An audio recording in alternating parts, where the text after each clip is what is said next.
Bem, aí as questões que vieram à mente do Guglielmi, aqui eu queria a participação de vocês daqui para frente, tá? Vocês acham que ele se preparou adequadamente para esse momento? Se a condução que ele tinha dado à negociação foi correta? E se Guglielmi aceitaria a oferta que ele trouxe? Se você acha quanto ele venderia os 25%, você não estaria se colocando numa posição perigosa, não?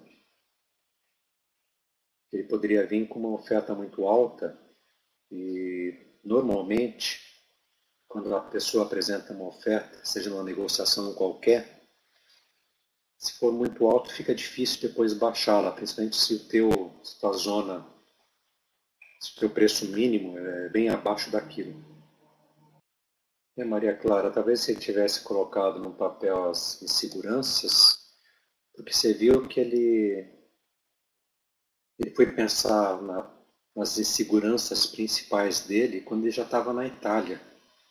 Você vê que no dia anterior, no avião e tudo mais, ele pode ter pensado em todos os aspectos, mas não pensou antes nessa segurança que ele sentia, na falta de confiança.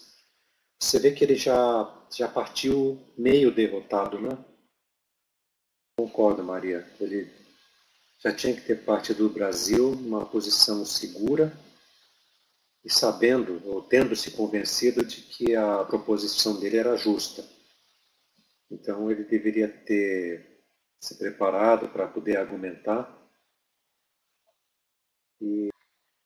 Então vamos a algumas questões. O que vocês acham? Essa é uma negociação de resultados distribuídos, ganha-perde, ou integrados, ganha-ganha? Bem, só para ajudar um pouquinho, vocês sabem que essa situação ela apresenta várias características de resultados distribuídos, né? Porque se o Guglielmi vendesse a participação dele, eu diria que ele deixaria de ter qualquer. Eu acho que a possibilidade de cooperar, na verdade, é uma negociação de resultado distribuído, porque é uma vez só e tudo mais. Mas isso não impede que se chegue a um denominador comum. Então, mesmo que numa situação desse tipo existe possibilidade de cooperação, sim. Tá? Pode não ser a ideal, porque se detectarem, ela é um bolo fixo, em que simplesmente se está tentando tirar uma parte para alguém e a outra parte para outro. Então, Márcio, você tem razão, a caracterização é de resultado distribuído e está querendo pagar menos que o valor real, porque se analisar friamente, o Guglielmi ele colocou equipamento que provavelmente para ele não tinha mais valor de mercado. Então, aquilo lá que nós falamos sobre valor, para os brasileiros valia a pena ter esse equipamento mesmo usado para que eles pudessem começar o negócio deles. Aí a segunda pergunta, vocês concordam com a seleção do Auríquio para representar a Top Mar? No caso, vocês viram que a Maria Clara achou que ele deveria ter se preparado um pouco melhor, principalmente para lidar com as inseguranças dele como ser humano. Mas isso, vocês analisarem friamente entre todas as pessoas que a Top Martin, os seus sócios e tudo mais, provavelmente é menos emocional, os outros ficariam tomando decisões emocionais por ser conhecidos, ficariam chateados de ter que oferecer uma coisa que talvez o Auríquio, não sendo da amigo antigo, teria menos problema para oferecer um valor irrisório, como ele ofereceu. Para poder escolher quem vai negociar, tem que levar tudo isso em consideração, tá, pessoal? Bem, o que mais que a gente poderia falar sobre isso? Além da trota ser fixa, que existe uma possibilidade de negociação integrativa, porque nada impede que o Guglielmi venha vender equipamentos para a Topmar no futuro. Além disso, a Topmar pode se beneficiar ainda da rede de contatos dele na Itália e no mundo. Então, mesmo em situações de ganha-perde, acho que existe uma forma integrada a ser buscada. Então, mesmo que seja só um bolinho, dá para tirar algumas coisas para o futuro. Bem, os cuidados e formas de condução da negociação, os resultados do estudo sobre dimensões culturais sugerem que a Aurico deveria adotar. Eu não sei se vocês pensam diferente, mas ele fez as coisas corretas. Ele foi para a Itália e evitou fazer uma ligação telefônica, ou seja, ele buscou uma negociação face-to-face. Ele procurou se acercar um pouco mais, jantando, almoçando, ou seja, aproveitando tudo aquilo que o Guglielmi estava dando de possibilidades, e ele não se furtou a discutir a situação da empresa, a discutir a situação no Brasil, e falar de coração aberto que a situação da empresa não era muito boa. Será que o Aurico informar o Guglielmi que Antônio estava muito enfermo seria um truque sujo? Uma forma de obter simpatia? Só que é muito importante, porque em negociação, qualquer que seja ela,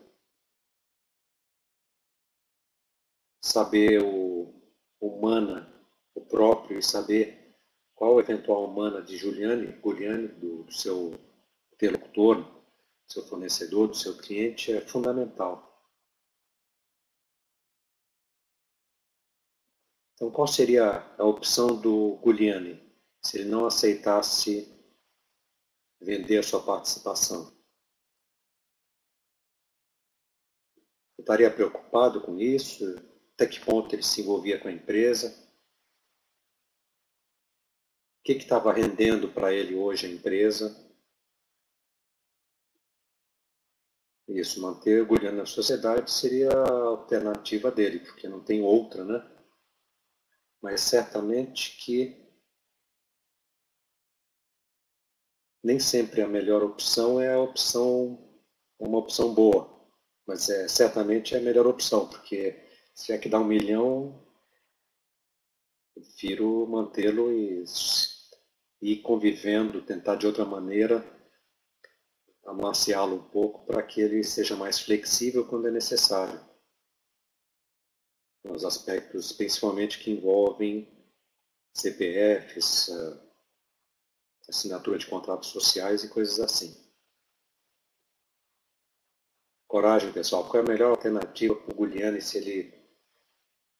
para a situação que ele está sendo oferecida para ele? Vamos pensar no primeiro, R$200 mil foi a oferta que ele fez. Qual é a melhor opção que o Guglielmi tem? Vamos ver, na verdade, humana da Topmar. Se o Guglielmi não vender as cotas dele, na verdade, nada se altera na empresa em relação ao que ela vem vivenciando há anos. Então, acredito que sim, tinha uma mais interessante. E a participação do Guglielmi atual que ele tem, ela não oferece muita restrição às decisões de Antônio. Então, eles continuariam fazendo o que eles queriam na empresa. Então, na verdade, estavam querendo comprar a participação do Guglielmi, principalmente para simplificar a gestão da empresa, principalmente para os sucessores do Antônio, né? Mas eu não senti que realmente havia grande problema em relação a isso aí. Então, exatamente por não ter grande preocupação com se continuasse o status quo, é porque eles não iriam levar uma proposta muito elevada, porque eles viram, não, para nós tanto faz, na verdade, né? Agora, o Guglielmi, ele tem 25% de uma empresa, cujo valor ele não sabe, nunca se interessou em saber. Ele nunca oferiu dividendos. Então, para ele ganhar dinheiro, vender a parte, na verdade, ele precisaria se envolver mais com a empresa, via o Brasil, ou identificar alguém para ajudá-lo a comercializar. Então, se analisar friamente, o mana do Guglielmi é meio difícil de calcular. Então dependeria muito mais da disposição dele de se envolver na administração, o que para ele também não parecia interessante. E só para vocês saberem, o resultado final foi que ele aceitou os R$ 200.000. E aceitou porque provavelmente ele fez uma análise e falou, puxa, 200 mil, se eu deixar como está, não vou receber nada nunca. Se eu vender a minha participação para alguém, vai ser uma complicação se não for os próprios sócios. Então, ele disse, deixa eu receber 200 mil para uma máquina, um equipamento que não valeria provavelmente isso. E todos ficaram felizes. Então, o resultado real do caso foi esse. E se vocês analisarem friamente, vocês vão ver que a resolução desse caso, ele contribui para a resolução de qualquer caso que vocês tenham. A partir do momento que vocês entendam qual é a mana de vocês, qual é a mana do interlocutor de vocês. Aí, questão de preço, eu gostaria que vocês vissem no site alguns dos vídeos que eu coloquei à disposição, que acho que são importantes, assim como o resto do material. E se tiverem dúvidas, por favor, é só entrar em contato com a Oracle que eles me mandam a dúvida de vocês e eu terei o máximo prazer em responder. Não necessariamente precisa ser só da aula, mas que seja do tema. Então eu passo para vocês uma resposta estudada.